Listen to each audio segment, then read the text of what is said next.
Hello friends, आप सभी का स्वागत है स्टडी कवर क्लासेस में। तो आज की इस वीडियो में हम लोग जेसीईआरटी क्लास 6 यानी Jharkhand board class 6 science chapter का फर्स्ट आपका है फूड यानी भोजन। भोजन क्या है, क्यों है हमारे लिए आवश्यक, इसके बारे में हम लोग यहाँ पे पढ़ेंगे। इसका स्रोत क्या क्या है, कहाँ कहाँ से हमें ये भोजन प्राप्त होता है और इस भोजन का हमारे शरीर पर क्या महत्व होता है, इसके बारे में हम लोग यहाँ पे पूरा पढ़ेंगे। ठीक, तो बने रहिए एंड तक। और अगर यदि चैनल पर नए हैं तो चैनल को सब्सक्राइब कर लीजिए। वो जो आपका काला वाला बटन या लाल वाला बटन दिख रहा है उसको जरूर सब्सक्राइब कीजिए। चलिए हम लोग शुरू करते हैं इसका पार्ट 1 से। ठीक,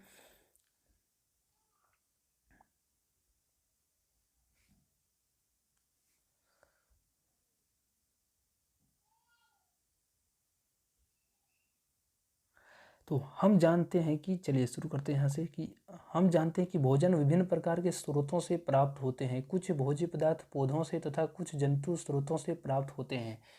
क्या होता है कि भोजन क्या होता है, अलग अलग टाइप से अलग अलग जगह से हमें क्या होता है ये मिलते हैं। तो कोई पौधों से मिलता है तो कुछ जंतु से मिलता है। जैसे कोई सब्जी उब्जी रहता है तो हमें पौधा से मिल जाता है, और जब कुछ अंडा मांस मछली हमारा जंतु से मिल जाता है।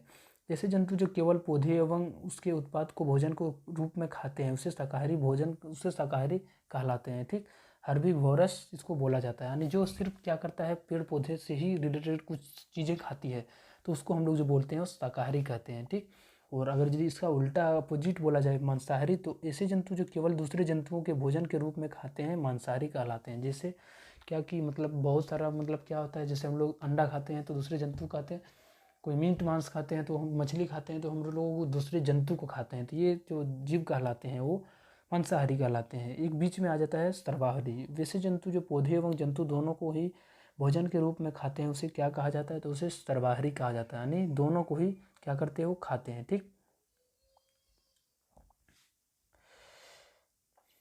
चलिए उसके बाद से है कि विभिन्न राज्यों के भोजनों में विविधता है, पर ऐसा भोजन विशेष परिस्थितियों में ही हमें करने को अवसर मिलता है। पूरे भारतवर्ष में अलग अलग तरह के खाद्य पदार्थ खाए जाते हैं। दक्षिण भारत में डोसा इडली सांभर प्रसिद्ध है, तो गुजरात का ढोकला, वहीं झारखंड में ढुसका चिल्का रोटी पीठा मडुआ रोटी प्रसिद्ध है। क्या है कि अलग अलग जगह पर जाइएगा तो आप लोगों को खाना भी डिफरेंट डिफरेंट अलग अलग टाइप का देखने को मिलेगा। ठीक, तो कहीं चले जाइएगा, अगर यदि आप लोग यहाँ पे क्या बोला जा रहा है दक्षिण भारत जाइएगा तो वहाँ डोसा इडली ये सब जो है सांभर ये सब जो है सो ज़्यादा क्या होता है पॉपुलर होता है उसका, और वहाँ पे उसका मुख्य खाना यही होता है। जैसे हम लोगों के अभी झारखंड की बात किया जाए तो क्या ढुसका हो जाएगा, छिलका रोटी पिट्ठा मडुआ रोटी, ये सब हम लोगों के लिए क्या है एक प्रसिद्ध है। नेक्स्ट टॉपिक हमारा भोजन हमारे लिए क्यों आवश्यक है। ठीक, तो भोजन हम लोग क्यों करते हैं, नहीं करें तो क्या होगा, और कर रहे हैं तो हम लोगों को क्या क्या इससे बेनिफिट होता है नहीं होता है। भोजन शरीर को ऊर्जा प्रदान करता है। क्या हमारे शरीर को विभिन्न प्रकार के भोजन की आवश्यकता के कुछ विशेष कारण है। स्वादिष्ट भोजन करना भी हमें अच्छा लगता है। कई अवसरों पर पकवान भी बनाए जाते हैं। भोजन की इस विविधता के पीछे भोजन के आवश्यक घटक हैं जिन्हें पोषक तत्व कहते हैं। ठीक, क्या होता है जब हम किसी खाना को खाते हैं तो क्या करता है कुछ ना कुछ उसका काम होता है। कोई एनर्जी, जैसे आपका विटामिन का चीज़ कोई चीज़ खाते हैं, जैसे आप कोई फल फूल खाते हैं तो ये क्या करता है विटामिन देता है। कोई अगर यदि हम लोग क्या कर रहे हैं, अगर कोई मांस मछली या दूध खा रहे हैं तो हमें क्या मिलता है, तो प्रोटीन और वसा यहाँ से मिल जाती है। तो इस तरीके से क्या होता है कि अलग अलग जो है सो हम लोगों को भोजन के लिए चीज़ें आवश्यक होती है, और वो जो चीज़ें आवश्यक होती है वो पोषक तत्व कहलाते हैं। ठीक, चलिए हमारे मुख्य पोषक तत्व क्या क्या हैं। तो हमारे भोजन में मुख्य पोषक तत्व कार्बोहाइड्रेट प्रोटीन वसा विटामिन तथा खनिज लवण है। ये सब जो है सो हम लोगों को क्या करता है एक रहने के लायक एक पोषण के कारण पोषण के तहत ये अपने क्या करता है आवश्यकता को पूर्ति करता है। इसके अतिरिक्त हमारे भोजन में रुक्षांश तथा जल भी शामिल है, जिनकी आवश्यकता हमारे शरीर को भी आवश्यकता होती है। एकदम बिल्कुल रुक्षांश या रेसे जिसको बोला जाता है, और जल तो हम लोगों के लिए बहुत ही इंपॉर्टेंट है। ठीक, बिना पानी तो कोई रह नहीं सकता है, चाहे कोई भी जीव हो। भोजन के मुख्य पोषक तत्व कार्बोहाइड्रेट, नेक्स्ट प्रोटीन वसा विटामिन खनिज लवण। ठीक, अब हम लोग इसके आगे में पढ़ेंगे इसका क्या काम होता है, प्रोटीन का क्या कार्य होता है, वसा विटामिन सारे के कार्यक्रम के भी बारे में पढ़ेंगे। ठीक, तो ये क्रियाकलाप फर्स्ट है, तो क्रियाकलाप आप लोग घर में इसको चाहे तो ट्राई कर सकते हैं। ठीक, लेकिन उतना चीज़ें आप लोगों के पास होंगी कहाँ, ये स्कूल में करवाया जाता है, तो आप लोग स्कूल में बोलिएगा इसको जरूर आप लोगों को दिखाएगा। ठीक, चलिए क्रियाकलाप है इस सबको आप लोग स्कूल में करवाना चाहिए। सब वसा का परीक्षण अलग अलग टाइप से है। चलिए थोड़ा सा हम लोग जल के बारे में पढ़ लेते हैं। यहाँ पे है जल के बारे में, ठीक। तो जल का हमारे शरीर में क्या काम होता है? देखिए, जल अपशिष्ट पदार्थों अर्थात मूत्र अथवा पसीने को बाहर शरीर से बाहर निकालने में सहायता करता है। जल को हम जल, दूध, चाय आदि के रूप में ले लेते हैं। नारियल, तरबूज, खीरा जैसे फल भी पानी के स्रोत हैं। तो पानी का जो मुख्य काम होता है वो क्या, हमारे शरीर में कोई भी अगर यदि अपशिष्ट पदार्थ जो हमारे लिए शरीर के लिए आवश्यक नहीं, हम लोगों के लिए हानिकारक होता है, वो क्या करता है, वो धीरे धीरे वहाँ से पानी के द्वारा, मूत्र के द्वारा वो क्या करते हैं, बाहर करते हैं, ठीक। पानी पीते हैं तो हम लोगों को क्या आता है, तो पसीना भी वो पानी के ही कारण होता है। और पानी का जो स्रोत हो सकता है वो क्या क्या, तो हम लोग पानी के रूप में क्या क्या चीज़ें खाते हैं, तो जल खाते हैं, जल पीते हैं, सॉरी, दूध पीते हैं, चाय पीते हैं, ये सब हमारा जल का स्रोत हो सकता है। और फल में क्या हो सकता है, तो नारियल अगर यदि हम लोग खाते हैं तो क्या हो रहा है, वो पानी का ही एक स्रोत है, वो पानी हमारे शरीर में जनरेट कर रहा है, ठीक। तरबूज खाते हैं तो वो भी हमारा क्या, एक पानी को ही उत्पादित कर रहा है, प्रोडक्ट कर रहा है। खीरा भी हम लोग क्या, एक पानी का ही स्रोत है, ठीक। चलिए अब हम लोग नेक्स्ट टॉपिक की ओर बढ़ते हैं। ये सब परीक्षण है, आप लोग इसको स्कूल में करवाना चाहिए, ठीक। चलिए उसके बाद हम लोगों को मेन टॉपिक यहाँ से आ जाता है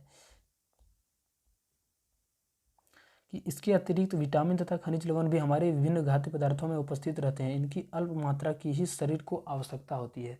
साथ में ही क्या, हमारे शरीर को क्या क्या चीज़ों की आवश्यकता होती है, तो विटामिन की होती है, खनिज लवण की होती है।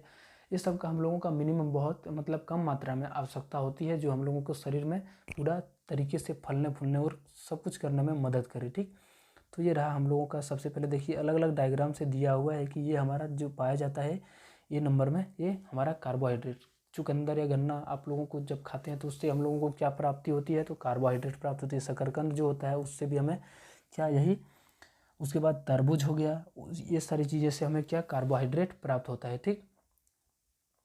प्रोटीन हमें कहाँ कहाँ से मिलता है, तो जितना भी आपका दाल हो जाता है उससे हमें एक प्रोटीन की प्राप्ति होती है, ठीक। मीट मछली जितना हो गया उससे भी हमें क्या प्राप्ति होती है, तो दाल होती है, ठीक, प्रोटीन होती है। उसके बाद कहाँ कहाँ, तो वसा और प्रोटीन दोनों इस जगह से मिलता है, दूध, अंडा, मछली। उसके बाद कोई भी मतलब हम लोग मांस उस खाते हैं, वो सारी चीज़ें मिलकर हमें लोग को क्या देते हैं, तो प्रोटीन और वसा देते हैं, ठीक। और ये हमारा हो जाता है किसका, तो वसा का स्रोत हो जाता है सी नंबर। सिर्फ हमें क्या मिलता है, तो यहाँ से वसा, जिससे हम लोगों को मोटापा, जिससे हम लोग खाली मोटाएंगे, चर्बी बढ़ेगा, ठीक। इसलिए ज़्यादा तेल वाला चीज़ आप लोग खाएंगे नहीं और ना ही खाना चाहिए। देखिए जैसे आपका हो गया, क्या हो गया, मक्खन हो गया, घी हो गया, ये सारी चीज़ें क्या करता है, बहुत ज़्यादा वसा आपका प्रोड्यूस करते हैं, ठीक। चलिए हम लोगों ने पिछले वाले सेक्शन के अंदर में बोले थे कि इस सब के बारे में हम लोग यहाँ पे पढ़ेंगे, तो चलिए आगे हैं इसके ऊपर, पोषक तत्व और उसका कार्य क्या होता है। तो कार्बोहाइड्रेट और वसा का जो मुख्य कार्य होता है वो क्या होता है, ऊर्जा देने वाला भोजन। कोई भी चीज़ हम लोग जब उठाते हैं तो हम लोगों को शक्ति की आवश्यकता होती है। तो ये जो शक्ति की आवश्यकता होती है वो कौन पूरा करता है, तो कार्बोहाइड्रेट और वसा मिलकर करती है, ठीक। नेक्स्ट हमारा प्रोटीन, इसका जो काम होता है क्या, शरीर वर्धक भोजन या टूटे फूटे अंगों के मरम्मत में सहायक, यानी क्या, एक अच्छा मतलब शरीर बनाने के लिए क्या होता है, प्रोटीन की आवश्यकता होती है। और साथ ही में वो क्या करता है प्रोटीन, तो हमारा शरीर के अंग में कहीं भी कुछ टूटा फूटा रहता है तो उसको क्या करता है, उसको जोड़ने का भी काम करता है, ठीक। नेक्स्ट हमारा है विटामिन एवं खनिज लवण। तो विटामिन का जो मुख्य मुख्य होता है कार्य क्या होता है, तो इसको रोग में लड़ने के लिए सहायक होते हैं, ठीक। और साथ ही में क्या, स्वस्थ रखने में भी सहायक, आपका हेल्थ जो है सो एक प्रॉपर तरीके से ठीक रहे, तो उसके लिए हमें क्या लेना चाहिए, तो विटामिन और खनिज लवण, ठीक। साथ ही रुक्षांश यानी रेशे, इसका जो क्या काम होता है, तो रुक्षांश व रेशे का जो काम होता है वो बिना पचे भोजन को क्या करता है, बाहर निकालता है, ठीक। और जल का जो काम होता है पोषकों को अवशोषित करने में सहायक होता है, यानी जो भी पोषक तत्व मिलता है हमारे शरीर में किसी चीज़ को खाने के बाद, तो उसको जो सोखने का काम करता है वो जल के माध्यम से किया जाता है, ठीक। अब चलिए हम लोग यहाँ पे विटामिन पर आते हैं। तो विटामिन ये B1 B C D इस सब का क्या कार्य होता है, इसके बारे में हम लोग पढ़ते हैं। विटामिन ए का जो काम होता है वो क्या, त्वचा एवं आँखों को स्वस्थ रखता है। हमारी आँखों को जो है सो किसी भी तरह से हानि नहीं पहुँचने देता, या तो उसका मतलब हमारे आँख की रोशनी कम जाए या फिर आँख में तरह तरह की बीमारियाँ हो, इससे बचने के लिए हमें क्या करना चाहिए, तो विटामिन ए को लेनी चाहिए, ठीक। इसका जो मेन रीजन हो जाता है इसका कमी से वो क्या होता है, तो रतौंधी होता है, दृष्टिहीनता, आपको देखने में प्रॉब्लम हो सकता है, ठीक। विटामिन B1 के कारण क्या होता है, हृदय एवं परिसंचरण तंत्र को स्वस्थ रखता है। आपका हार्ट यानी दिल और परिसंचरण तंत्र, आपका फेफड़ा, इस सब चार चित्र को अगर यदि अच्छी रखनी है तो विटामिन बी को आपको लेना होगा, ठीक। तो अगर यदि इस सब की कमी हो जाता है तो कौन सा बीमारी का ग्रसित हो जाता है, वो बेरी बेरी, बी से बेरी बेरी आपको याद रखना है। विटामिन सी क्या काम करता है, तो रोगों से लड़ने में सहायक करता है। ठीक, ये रोग से लड़ने में क्या विटामिन का काम, विटामिन सी का काम लोगों से लड़ने के लिए सहायक होते हैं। अगर सी का कमी हो जाए तो कौन सा बीमारी होता है, तो स्कर्वी हो जाता है। ठीक, विटामिन डी है कि हड्डियों और दांतों के लिए कैल्शियम का उपयोग करने में सहायता करना, यानी हड्डी और दांतों का जो कैल्शियम है उसका क्या करता है, सहायक करता है विटामिन डी। अगर यदि विटामिन डी हमारे शरीर के अंदर कमी हो जाए तो रिकेटस का बीमारी का बन सकता है कारण। ठीक, विटामिन ई के कारण क्या होता है, तो त्वचा एवं प्रजनन अंग को क्या करता है, स्वस्थ रखता है। हमारे गाल उल जितना भी हमारा ऊपर का अंग है सब सारा चीज़ को क्या करता है, ये चमड़ा को ठीक रखता है। ठीक, अगर यदि ये क्या होगा, कम हो जाए तो क्या होता है, तो ये हमारा त्वचा एवं प्रजनन को प्रभावित कर सकता है, यानी कर सकता है विटामिन ई की कमी के कारण। विटामिन के नंबर,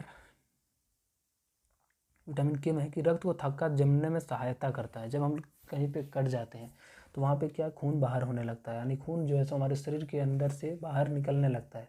तो वहाँ पे क्या एक बहुत बड़ा रोल होता है रक्त का थप्पा, हीमोग्लोबिन जो पाया जाता है उसका काम जो हो जाता है वो क्या होता है कि रक्त को उसको थक्का को जमाना। ठीक, अगर यदि वहाँ पे नहीं जमेगा तो क्या होगा, अगर यदि विटामिन के की ज़्यादा कमी हो जाएगा तो वो नहीं जमेगा, जिसके कारण हमारा ब्लड जो है सो बहुत ज़्यादा बाहर निकल जाएगा। ठीक, जिससे हमें बहुत तरह की हानि हो सकती है, इसलिए विटामिन के भी कमी नहीं होनी चाहिए।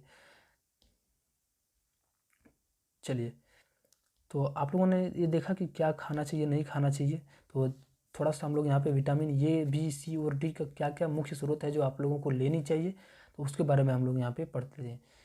विटामिन ये आपका फल हो गया, दूध हो गया, आपका क्या हो गया, एक कोई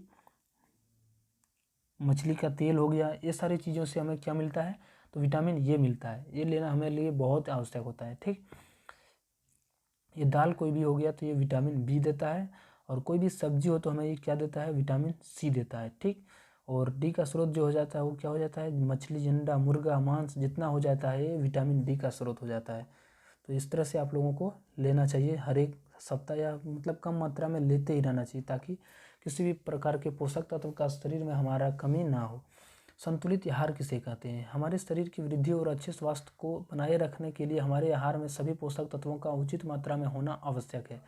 साथ ही उसमें पर्याप्त मात्रा में रुक्षांश तथा जल भी होना चाहिए। इस प्रकार के आहार को संतुलित आहार कहा जाता है, यानी जब हम खाना खाते हैं तो एक बैलेंस कंडीशन में होना चाहिए सारी चीज़ें। ये नहीं कि किसी चीज़ का बहुत ज़्यादा हो जाए वृद्धि और किसी चीज़ का जो है सो बहुत ज़्यादा कमी हो जाए, तो इससे हम क्या हो जाएंगे, तो हमारी बीमारी, हम बीमार पड़ जाएंगे। ठीक, तो इसलिए जो बैलेंस होना चाहिए वो सेम होना चाहिए, जितना हम लोग खा रहे हैं प्रोटीन उतना ही हम और चीज़ें जो है सो हम लोगों को एक सेम मात्रा में पोषक तत्वों को लेना चाहिए। कार्बोहाइड्रेट उतने, प्रोटीन वसा, ये सब सारे चीज़ों को हम लोगों को एक इक्वल पोजीशन पर आने, एक अच्छा से लेना चाहिए। ठीक, आहार की आवश्यकता उम्र के अनुसार बदलती भी रहती है। क्या आपने ध्यान दिया कि बच्चे एवं बड़ों के भोजन में अंतर होता है। बिल्कुल सही बात है कि हम जब बड़े होते जाते हैं तो हम लोगों को का भोजन और ज़्यादा करते हैं, खाते जाते हैं। ठीक, क्या शारीरिक कार्यों के आधार पर भी संतुलित आहार निर्भर करता है। क्या एक मजदूर के लिए आवश्यक आहार एक ऐसे व्यक्ति से भिन्न होना चाहिए जो कार्यालय में बैठकर कार्य करता है। चलिए, तो इसके बारे में हम लोग जो है सो नेक्स्ट वीडियो में बात करेंगे। ठीक, यहीं तक है हमारा। चलिए, अगर यदि अभी तक चैनल को सब्सक्राइब नहीं किए हैं तो चैनल को सब्सक्राइब कर लीजिए और दोस्तों के साथ शेयर कीजिए। जय हिंद, वंदे मातरम। नेक्स्ट पार्ट हमारा इसका जल्दी आने वाला है। ठीक, पार्ट 2 जो है सो आपका कंप्लीट हो जाएगा पूरा चैप्टर। ये पार्ट 1 था, आपका नेक्स्ट पार्ट जो आएगा वो पार्ट 2 आएगा। ठीक, जय हिंद, वंदे मातरम।